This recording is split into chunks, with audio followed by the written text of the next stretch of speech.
ಬಾಯಿ ರುಚಿ ಅಂತೇಳಿ ಬ್ರೆಡ್ ಮತ್ತು ಬಿಸ್ಕೆಟ್ ತಿಂತಾ ಇದ್ದೀರಾ? ಹಾಗಿದ್ರೆ ಈ ವಿಡಿಯೋ ನೋಡಿದ ಮೇಲೆ ಶಾಕ್ ಆಗಬೇಡಿ, ಇದೇ ಸತ್ಯ. ದಿನ ಬೆಳಿಗ್ಗೆ ಕಾಫಿ ಜೊತೆ 2 ಬಿಸ್ಕೆಟ್, ಸಂಜೆ ಕಾಫಿ ಜೊತೆ 2 ಬಿಸ್ಕೆಟ್ ಕೇಳುವ ದೊಡ್ಡವರಿಗೂ ಒಂದೇ ಸಮ ಮಗು ಅಳ್ತಾ ಇದೆ ಎಂದು ಸಮಾಧಾನ ಮಾಡಲು 1 ಪ್ಯಾಕೆಟ್ ಬಿಸ್ಕೆಟ್ ಕೇಳುವ ಮಕ್ಕಳಿಗೂ ಯಾವುದೇ ವ್ಯತ್ಯಾಸವಿಲ್ಲ. ವಿಷ ಸ್ವಲ್ಪ ಕುಡಿದರೂ ವಿಷನೇ, ಫುಲ್ ಬಾಟಲ್ ಕುಡಿದ್ರೂ ವಿಷನೇ. 1 ಪ್ಯಾಕೆಟ್ ಒಟ್ಟಿಗೆ ತಿಂದರೆ ಫುಲ್ ಡೇಂಜರ್.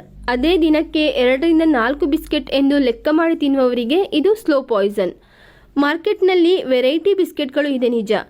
ರಾಗಿ ಬಿಸ್ಕೆಟ್, ಗೋಧಿ ಬಿಸ್ಕೆಟ್, ಫೈಬರ್ ಹೆಚ್ಚಿರುವ ಬಿಸ್ಕೆಟ್, ಕಾರ್ಬ್ಸ್ ಕಡಿಮೆ ಇರುವ ಬಿಸ್ಕೆಟ್, ಡಯಟ್ ಬಿಸ್ಕೆಟ್, ಹೀಗೆ ಲೆಕ್ಕನೇ ಇಲ್ಲ. ಮಾರ್ಕೆಟ್ನಲ್ಲಿ ಬಿಸ್ಕೆಟ್ ಹೆಚ್ಚು ಮಾರಾಟವಾಗಲಿ ಎಂದು ಹಿಂದೆ ಮುಂದೆ ಬೇರೆ ಹೆಸರು ಇರಬಹುದು, ಆದರೆ ಬಿಸ್ಕೆಟ್ ಯಾವತ್ತಿದ್ರೂ ಕೂಡ ಒಂದೇ.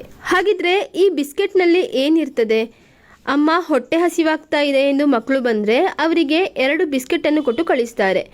ಇದೇ ಮಕ್ಕಳಿಗೆ ಅಭ್ಯಾಸ ಆಗಿ ಬೆಳಗ್ಗೆ 2 ಬಿಸ್ಕೆಟ್, ರಾತ್ರಿ 2 ಬಿಸ್ಕೆಟ್ ಬೇಕು ಎನ್ನುವ ಅಭ್ಯಾಸ ಶುರುವಾಗ್ತದೆ.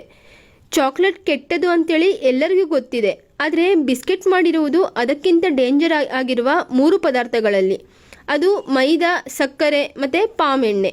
ಯಾವುದೇ ಟಾಪ್ ಕಂಪನಿ ಬಿಸ್ಕೆಟ್ ಮಾಡಿದರೂ ಈ 3 ಪದಾರ್ಥಗಳನ್ನು ಬಿಟ್ಟು ಮಾಡುವುದಿಲ್ಲ. ಸುಮಾರು 30 ರಿಂದ 40 ಗ್ರಾಂ ಸಕ್ಕರೆ 1 ಪ್ಯಾಕೆಟ್ ಬಿಸ್ಕೆಟ್ನಲ್ಲಿ ಸಿಗ್ತದೆ. ಈಗಂತೂ ಮಾರುಕಟ್ಟೆಯಲ್ಲಿ ಹೆಲ್ದಿ ಬಿಸ್ಕೆಟ್ ಅಂತ ಮಾಡಿದ್ದಾರೆ.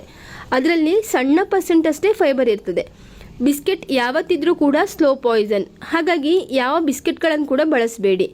ರಾಗಿ ಬಿಸ್ಕೆಟ್ನಲ್ಲೂ ಅಷ್ಟೇ, ಮೇಲೆ ಸುಮ್ಮನೆ ರಾಗಿ ಹಾಕಿರ್ತಾರೆ, ಆದರೆ ಅದರಲ್ಲಿ ಹೆಚ್ಚಿನ ಪ್ರಮಾಣ ಇರುವುದು ಮೈದಾ ಇಲ್ಲದೆ ಯಾವತ್ತೂ ಬಿಸ್ಕೆಟ್ ಮಾಡಲು ಆಗುವುದಿಲ್ಲ. ಇನ್ನು ಬಿಸ್ಕೆಟ್ ತಯಾರಿಕೆಯಲ್ಲಿ ಉಪ್ಪು ಮತ್ತು ಹಾಲಿನ ಮಿಶ್ರಣ ಇರ್ತದೆ. ಆಯುರ್ವೇದದ ಪ್ರಕಾರ ಇದು ವಿರುದ್ಧ ಆಹಾರ. ಅಲ್ಲದೆ ಕೆಲವು ಬಿಸ್ಕೆಟ್ಗಳು ಹೆಚ್ಚು ಉಪ್ಪಿನಿಂದ ಕೂಡಿರ್ತದೆ. ಇಂತಹ ಆಹಾರವನ್ನು ತಿನ್ನೋದ್ರಿಂದ ಸಣ್ಣ ವಯಸ್ಸಿನಲ್ಲಿಯೇ ರಕ್ತದೊತ್ತಡದಂತಹ ಸಮಸ್ಯೆ ಕಾಡಬಹುದು. ಹೀಗಾಗಿ ಮಕ್ಕಳಿಗೆ ಬಿಸ್ಕೆಟ್ ಕೊಡುವುದು ಒಳ್ಳೆಯದಲ್ಲ. ಇನ್ನು ಬಿಸ್ಕೆಟ್ ತಯಾರಿಕೆಯಲ್ಲಿ ಸಾಮಾನ್ಯವಾಗಿ ಬೇಕಿಂಗ್ ಪೌಡರ್ ಬಳಸ್ತಾರೆ. ಪ್ರತಿನಿತ್ಯ ಇದನ್ನು ಸೇವನೆ ಮಾಡೋದ್ರಿಂದ ಹೊಟ್ಟೆಯ ಸಮಸ್ಯೆಗಳು ಎದುರಾಗ್ತವೆ. ಅಲ್ಲದೆ ಕರುಳಿನ ಆರೋಗ್ಯಕ್ಕೂ ಕೂಡ ಇದು ಒಳ್ಳೆಯದಲ್ಲ. ಇನ್ನು ಹೆಚ್ಚು ಬಿಸ್ಕೆಟ್ ತಿನ್ನೋದ್ರಿಂದ ಬೇಕಿಂಗ್ ಪೌಡರ್ನ ಪರಿಣಾಮವಾಗಿ ಬೇದಿ, ಹೊಟ್ಟೆಯ ನೋವಿನಂತಹ ಅನಾರೋಗ್ಯ ಕಾಡಬಹುದು. ನಿರಂತರವಾಗಿ ಬಿಸ್ಕೆಟ್ ತಿನ್ನೋದ್ರಿಂದ ಮಕ್ಕಳಲ್ಲಿ ಜೀರ್ಣಕ್ರಿಯೆ ಸಮಸ್ಯೆ ಕಾಡಬಹುದು. ಏಕೆಂದರೆ ಕೆಲವು ಬಿಸ್ಕೆಟ್ನಲ್ಲಿ ಮೈದಾ ಬಳಕೆಯಾಗ್ತದೆ, ಹೀಗಾಗಿ ಸರಿಯಾಗಿ ಜೀರ್ಣವಾಗುವುದಿಲ್ಲ. ಬಿಸ್ಕೆಟ್ ಒಣ ಆಹಾರವಾಗಿರೋದ್ರಿಂದ ಕರುಳಿನಲ್ಲಿ ಜೀರ್ಣವಾಗದೆ ಉಳಿದು ಬಿಡಬಹುದು.